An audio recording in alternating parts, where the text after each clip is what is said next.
오늘 본문은 야곱이 죽기 전에 자녀들을 축복하는 유언에 관한 내용입니다.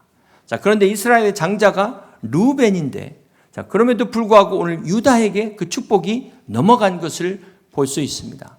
유다는 야곱의 네 번째 아들임에도 불구하고 이 장자의 축복이 넷째 아들 유다에게 넘어간 이유가 무엇일까요? 먼저 창세기 38장에 보면 이 유다의 이야기가 나오는데요. 요셉의 이야기 중간에 등장합니다. 창세기 37장까지 요셉의 이야기가 한참 진행 중인데 창세기 38장에서 갑자기 유다의 이야기가 나옵니다. 그리고 나서 다시 39장에 요셉의 이야기로 넘어갑니다. 왜 갑자기 중간에 뜬금없이 이 유다의 이야기가 나왔을까요? 여기서 주목해야 될 것은 창세기 38장을 전후로 해서 유다의 삶이 바뀌었다는 것입니다. 변화된 것을 우리가 발견할 수 있습니다. 창세기 38장은 한 장이지만 22년이라는 시간이 흐르는 사건을 통해서 유다가 어떤 사건이 있는지, 어떻게 바뀌었는지를 보여주고 있습니다. 우리 창세기 38장 1절을 같이 한번 보시겠습니다. 그 후에 유다가 자기 형제들로부터 떠나 내려가서 아둘람 사람 히라와 가까이 하니라. 여기 그 후에는 그 바로 앞에 37장에 요셉을 애굽의 노예로 팔아버린 후에 바로 유다가 형제들을 떠나는 것으로 시작됩니다. 여러분 한번 생각해 보세요. 요셉의 형들이 동생을 팔아놓고는 아닌 척, 안 그런 척, 무슨 일이 있었냐는 둥, 지금 슬퍼하는 아버지와 한 집에서 같이 살고 있는 거예요. 여러 형제들과 지내는 게 결코 쉽지 않았을 것입니다. 그나마 유다는 양심이 있지 않았을까. 결국 유다는 자기 형제들로부터 떠나게 됩니다. 자, 그런데 그 삶이 38장에 보면은 방탕한 삶을 살게 돼요. 사랑하는 성도 여러분, 죄는 공동체를 떠나게 합니다. 이 죄책감은 공동체를 떠나게 만든다는 거예요. 그러므로 우리는 어떠한 경우라도 이 공동체를 떠나서는 안 되는 것입니다. 어떠한 일이 있을지라도 가정을 떠나시면 안 돼요. 교회를 떠나시면 안 되는 것입니다. 이 공동체가 이게 실상은 바로 나를 지키는 울타리와 같은 것입니다. 공동체를 떠나는 순간 이 사단의 악한 영에 타깃이 된다. 잊지 마세요. 우리가 공동체를 떠나서 혼자 신앙생활한다는 것은 결코 쉬운 일이 아닙니다. 오늘 이 유다가 공동체를 떠나면서 말로 다 할 수 없는 고통이 시작됩니다. 거기서 자신의 두 아들의 죽음을 경험하게 됩니다. 어쩌면 이때 유다가 동생 요셉을 팔아놓고 죽었다고 아버지 야곱을 속였을 때 그 슬퍼하는 아버지의 마음을 비로소 이해하게 되었을 거예요. 자, 이 사건 이후에 유다가 변화된 모습이 나타나는데요. 22년 전에 동생 요셉을 팔을 때는 자식을 잃어 슬퍼하는 아버지의 모습을 생각했다면 어떻게 그럴 수 있었겠습니까? 그런데 유다가 이 사건을 통해서 어떻게 변화됐을까요? 창세기 43장 8절에 보면 유다가 그의 아버지 이스라엘에게 이르되 저 아이를 나와 함께 보내시면 우리가 곧 가리니 그러면 우리와 아버지와 우리 어린 아이들이 다 살고 죽지 아니라이다. 내가 그를 위하여 담보가 되오리니. 아버지께서 유다가 지금 다시 가족 공동체 안으로 돌아온 것을 알 수 있습니다. 그리고 형제들을 대신하여 아버지 야곱을 설득하는 모습을 오늘 보고 있습니다. 흉년으로 인해서 양식이 다 떨어지니까 지금 이집트에 가서 양식을 구하기 위해 갔는데 동생 베냐민을 데려가야 하는 이런 상황에 차마 아버지 앞에서 말을 할 수가 없는 거예요. 모두가 어찌할 바를 모르고 있을 때 유다가 내가 그를 위하여 담보가 되겠다고 스스로 자원해서 나선 것입니다. 이 유다가 아버지의 마음을 이해하고 자기가 책임을 지겠다라고 나서고 있는 겁니다. 사랑하는 성도 여러분, 창세기 44장에 요셉이 형들을 시험하는 내용이 나옵니다. 이제 동생 베냐민의 자루에다가 은잔을 딱 숨겨놓고 훔친 것으로 꾸밀 때 형제들에게는 또 한 번의 기회가 왔어요. 아버지 야곱이 라헬의 소생인 요셉과 베냐민만 이뻐했잖아요. 편애하다 보니까 요셉과 베냐민이 시기와 질투의 대상이 된 겁니다. 그래서 요셉을 팔아버린 건데 그 아버지가 요셉을 잃어버리고 또 베냐민을 얼마나 사랑했겠습니까? 그러니까 이번에는 베냐민을 제거할 수 있는 기회가 또 온 거예요. 얼마든지 베냐민이 이 은잔을 훔치는 바람에 같이 올 수가 없었습니다. 자, 이러면서 베냐민 종으로 남겨놓고 올 수 있는, 베냐민을 제거할 수 있는 절호의 기회가 온 것입니다. 요셉이 지금 이런 상황을 만든 것도 형들의 반응을 시험하기 위해서 한 것 아닙니까? 자, 근데 이때 유다가 어떻게 반응했을까요? 어떻게 합니까? 창세기 44장 33절을 보니까 이제 주의 종으로 그 아이를 대신하여 머물러 있어 내 주의 종이 되게 하시고 그 아이는 그 형제들과 함께 올려 보내소서. 아이가 나와 함께 가지 아니하면 내가 어찌 내 아버지에게로 올라갈 수 있으리까? 두렵건대 제가 내 아버지에게 미침이 보이리다. 유다가 아버지를 위해서 자신이 동생 베냐민을 대신해 스스로 종이 되겠다 지금 간청하고 있습니다. 여러분, 이것이 바로 진정한 회개입니다. 회개는 말로만 하는 것이 아니라 우리의 삶이 바뀌는 것입니다. 자, 여기서 우리는 변화된 유다의 인격을 볼 수 있어요. 변화된 유다의 영성을 우리가 발견할 수가 있는 것입니다. 창세기 44장 16절에 보시면 유다가 말하되 우리가 내 주께 무슨 말을 하오리까? 무슨 설명을 하오리까? 우리가 어떻게 우리의 정직함을 나타내리까? 하나님이 종들의 죄악을 찾아내셨으니, 여기서 유다가 하는 말이 하나님이 종들의 죄악을 찾아내셨다. 무슨 말입니까? 유다는 이 은잔이 발견된 것이 다 하나님이 하셨다고 믿은 것입니다. 이에 앞서 유다는 창세기 38장에서 자기가 며느리 다말과 이 동침했다가 이게 들통이 나잖아요. 얼마나 망신을 당했습니까? 정신이 번쩍 든 사건이었을 것입니다. 사랑하는 성도 여러분, 유다는 이걸 잊지 못하는 거예요. 여기서 우리가 깨달아야 될 것이 무엇입니까? 참된 영성은 하나님의 주권을 인정하는 데서부터 시작되는 것입니다.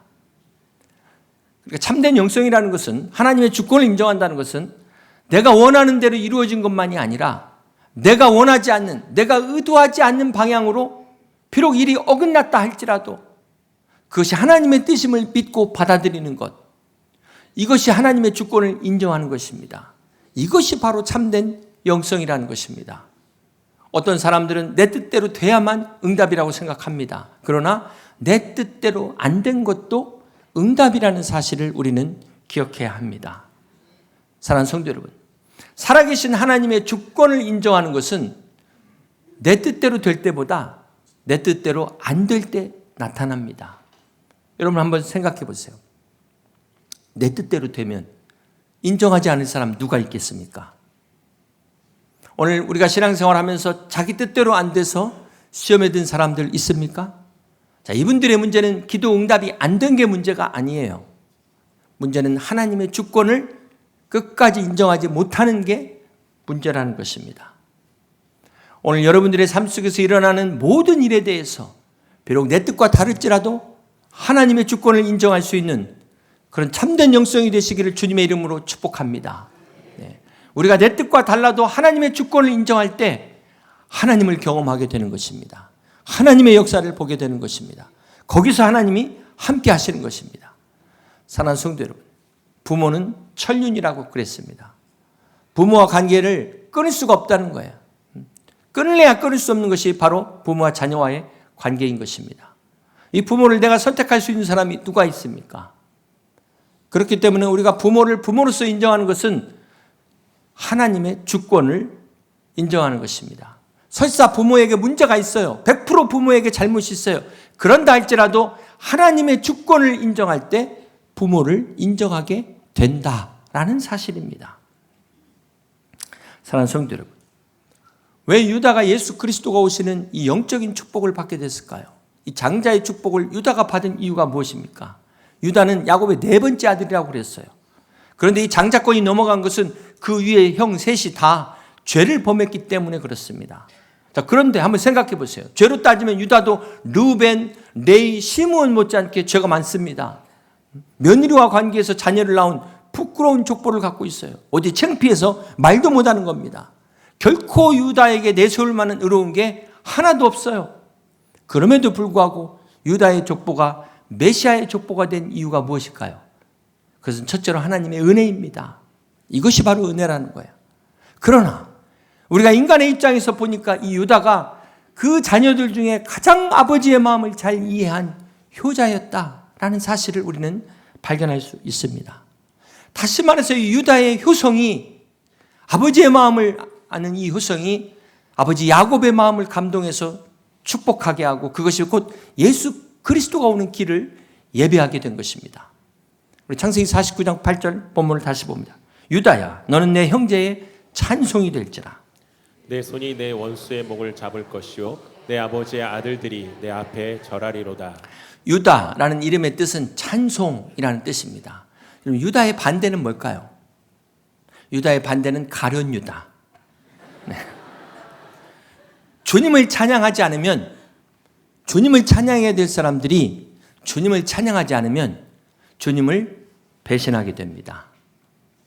사랑하는 성도 여러분, 오늘 주님을 찬양해야 될 우리 그리스도인들이 주님을 찬양하지 않으면 어떻게 될까요? 하나님의 영광을 가리게 됩니다. 저와 여러분은 주님을 찬양하고 주님의 영광만을 나타내는 복된 성도인들 다 되시기를 주님의 이름으로 축복합니다. 사랑하는 성도 여러분, 야곱은 그토록 축복을 사모해서 형 에서의 축복을 가로챈 인물입니다. 야곱이 얼마나 서러웠으면 창세기 48장에 요셉의 두 아들 므낫사와 에브라임을 축복할 때 어떻게 축복합니까? 손을 엇갈려서 축복합니다. 자, 그런데 이 야곱이 자신의 12 아들 중에 유다에게 가장 큰 축복을 하고 있어요. 그 이유가 무엇일까요? 왜 그 많은 12 아들 중에 유다에게 장자의 축복을 할까요? 그것은 유다가 아버지의 마음을 가장 잘 이해한 효자였기 때문에 축복하는 것입니다. 한마디로 유다의 축복은 어떤 축복입니까? 부모를 공경해서 받은 축복입니다. 효자들이 받는 축복입니다. 10절 계속해서 봅니다. 규가 유다를 떠나지 아니하며 통치자의 지팡이가 그 발 사이에 떠나지 아니하기를 실로가 오시기까지 이르리니 그에게 모든 백성이 복종하리로다. 이 유다에게 한 축복이 실로가 오시기까지, 메시아가 유다의 후손으로 오실 것을 예언으로 축복합니다. 그리고 이 예언의 약속에 따라 예수 그리스도가 유다의 자손으로 오신 것입니다. 이것이 얼마나 놀라운 축복입니까? 이것이 바로 영적인 축복입니다. 이것이 바로 가장 큰 축복인 줄 믿으시기를 바랍니다. 사랑하는 성도 여러분, 이 땅의 축복은 물질적인 축복입니다. 이 물질적인 축복은 이것도 축복인데 유효기간이 있어요. 단 유효기간이 우리가 육신에 존재할 때까지만.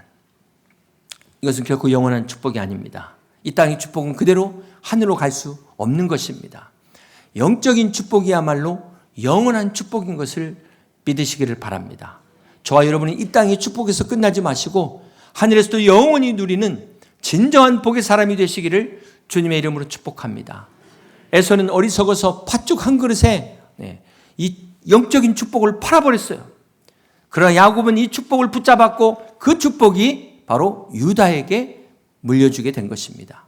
오늘 이 축복이 여러분에게 이어지시기를 주님의 이름으로 축복합니다. 여러분의 가정에 메시아가 오시는 축복이 임하시기를 주님의 이름으로 축원합니다. 우리 자녀들에게 물질만 많이 물려줘봐야 어떻게 될까요? 하나님을 떠나는 결과가 옵니다. 이것은 결코 축복이 아니라 오히려 저주가 될 수 있다는 것 명심하세요. 가정의 달을 맞아서 우리 가정에 믿음을 물려주는 부모가 되시기를 주님의 이름으로 축복합니다. 믿음의 유산을 자녀들에게 남길 수 있는 그런 복된 부모 다 되시기를 주님의 이름으로 간곡히 축복합니다. 부모가 된다는 것은 참 쉬운데 부모 되는 건 쉬워도 부모 노릇한다는 것은 결코 쉽지 않습니다. 여러분, 다윗 하면 어떤 사람이죠? 하나님의 마음에 합한 사람이에요. 이게 보통 일입니까? 그런데 이 다윗조차 자녀 교육에는 실패했습니다. 다윗의 셋째 아들 압살롬이 아버지의 왕권에 도전해서 쿠데타를 일으키다가 죽었어요. 다윗의 넷째 아들 아도니아도 반역을 꾀하다가 죽었습니다. 형제 간의 사륙이 이 다윗의 가정에서 집안에서 일어났어요. 물론 다윗의 죄가 원인이었지만 다윗이 부모로서의 책임은 피할 수 없는 것입니다.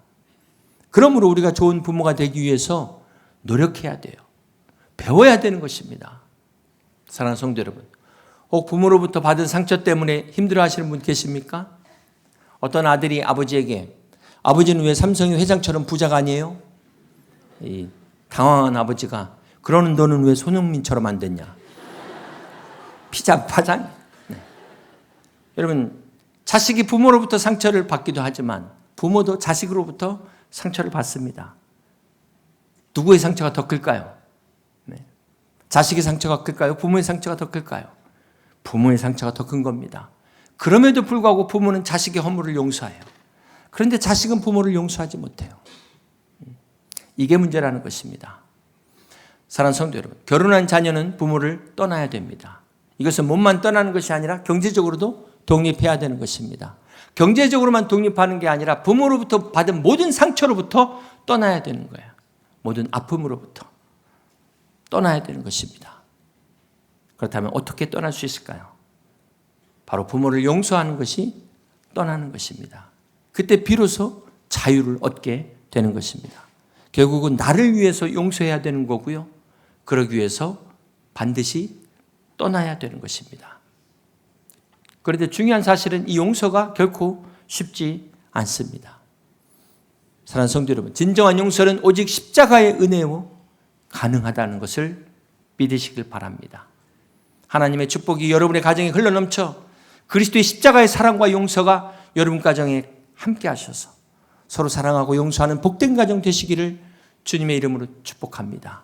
십자가의 은혜로 여러분의 상처가 더 이상 상처가 아니라 용서의 흔적으로, 사랑의 흔적으로 바뀌시는, 그래서 여러분 스카가 스타로 별과 같이 빛나는 아름다운 전화위복의 역사가 있으시기를 주님의 이름으로 축복합니다. 사랑하는 성도 여러분, 부모는 이 세상에 하나님의 대리자로서 하나님께서 세우셨습니다. 부정할래야 부정할 수 없는 사실입니다. 부모는 가정의 영적 제사장으로 하나님께서 세우셨어요. 자녀들을 위해 축복해야 되는 것입니다. 그것이 부모의 사명입니다. 오늘 본문의 야곱이 12아들의 축복이 그대로 다 이루어졌어요. 성경의 축복의 원리를 보시면 두 가지입니다. 첫째가 부모가 자녀를 축복하는 것. 둘째가 하나님의 종들이 하나님의 백성을 축복하는 것. 성도들을 축복하는 것. 그렇지 않습니까? 그러므로 부모가 자녀들을 위해 축복해야 되는 것입니다. 오늘 목회자들이 우리 성도들을 위하여 축복해야 되는 것입니다. 그러므로 이 부모의 축복이 자녀들에게 온전히 임하기 위해서는 자녀들은 또 어떻게 해야 될까요? 부모에게 순종해야 되는 것입니다. 이게 중요해요. 이 순종의 통로가 바로 오늘 부모를 통한 축복이 오는 통로라는 사실을 잊지 말아야 되는 것입니다.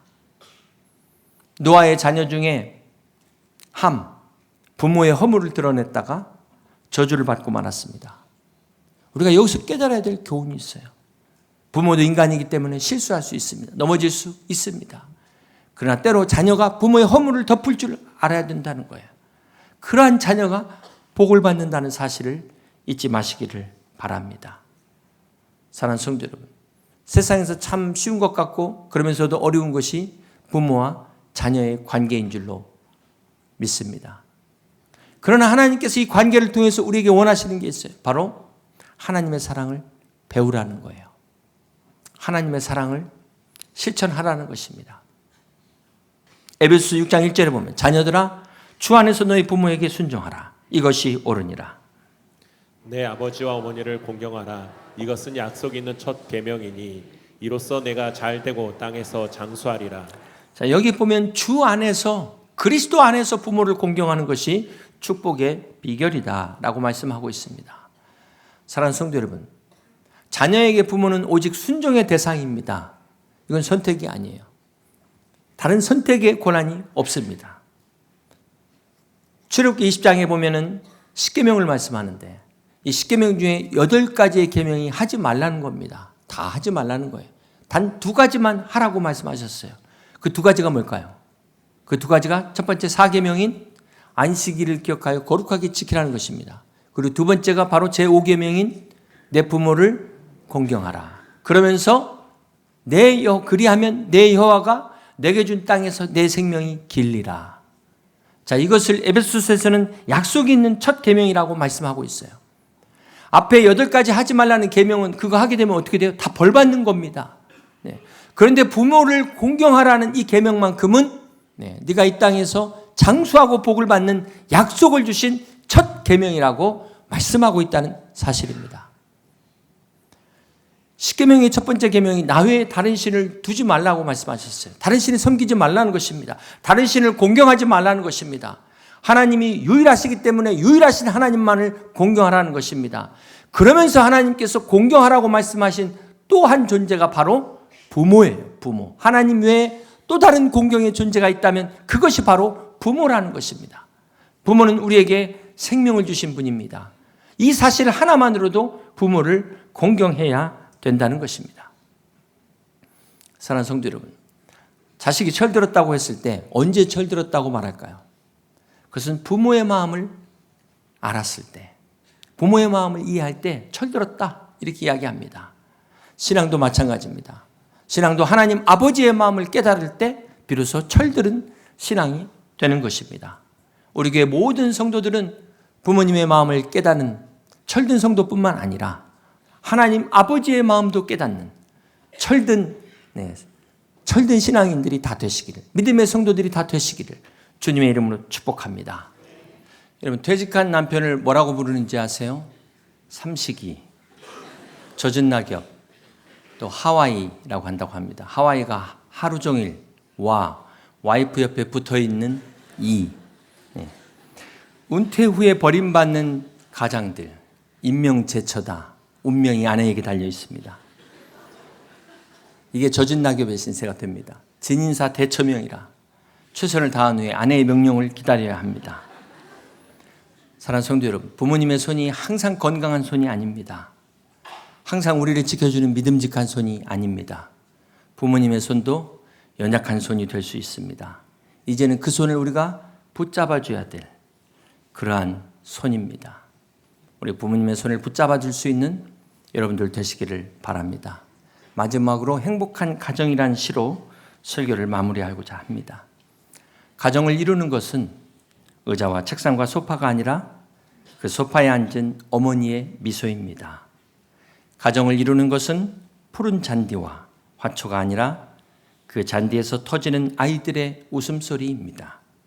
가정을 이루는 것은 자동차나 식구가 드나드는 장소가 아니라 사랑을 주려고 그 문턱으로 들어오는 아빠의 설레는 모습입니다. 가정을 이루는 것은 부엌과 꽃이 있는 식탁이 아니라 정성과 사랑으로 터질 듯한 엄마의 모습입니다. 행복한 가정은 사랑이 충만한 곳입니다. 바다와 같이 넓은 아빠의 사랑과 땅처럼 다 품어주는 엄마의 사랑이 있는 곳. 비난보다는 용서가, 주장보다는 이해와 관용이 우선되며 항상 웃음이 있는 동산이 가정입니다. 가정이란 아기의 울음소리와 어머니의 노래가 들리는 곳.